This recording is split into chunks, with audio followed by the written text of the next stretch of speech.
تق میکنه سلام علیکم دکتر جان ما مزه نیست جوره دکتر مگه چی گفت دیگه خیر مگه مزه نیست همین پایان مردینگی مزه نیست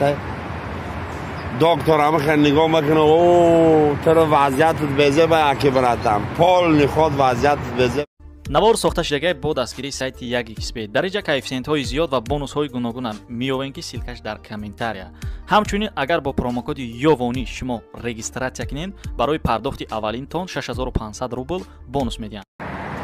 як рӯзи хуш ханда дар лабони шумо таманна дорам. марҳабо қиссаи навбатӣ лайка фаромӯш накунед. воқеа рӯй додагай дар беморхона як биродар саҳар мехеза пеши врач меравад дари кабинет тақ мекунад салом алейкум доктор ҷон мо маза нест ҷура доктор мага чӣ гап шуд хай мага маза нест ҳамин поён мардинигӣ маза нест доктор ҳама хеле нигоҳ мекунад о тара вазъиятат безебай аки братам пол ниход вазъиятат безебай тара срочно хоякоту удалит кадан дар кор مرده که بیچاره حیران میشه مگه چیکار کردن در کار مگه خواهیات او دلیل کردن در کار و یار اگر ما او دلیل نکنیم تا همه کار بار میمونه دیگه مردینگیت به کار نمیره باقی چیکار میکنیم تا خیلی بلا میکنیم ما طبیبا برای همین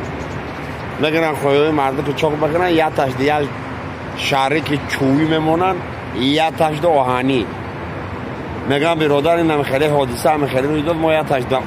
چوب موندیم کراچی یا تاش دو آهن ای خودت گودک نمیشه خیلی مردینگیت کار میکنه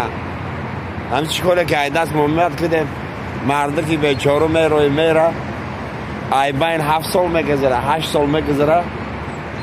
یا که سلوچانی یا روز همون دکتر میبینه سلام علیکم برادر چه خیلی کارو بود چه خیلی ساز گفتم میبخشی من نشناختم شما را گفتم ما یک کسلیه که آمدیم یک وقتو برای مردینگی گرفتن یا تشدید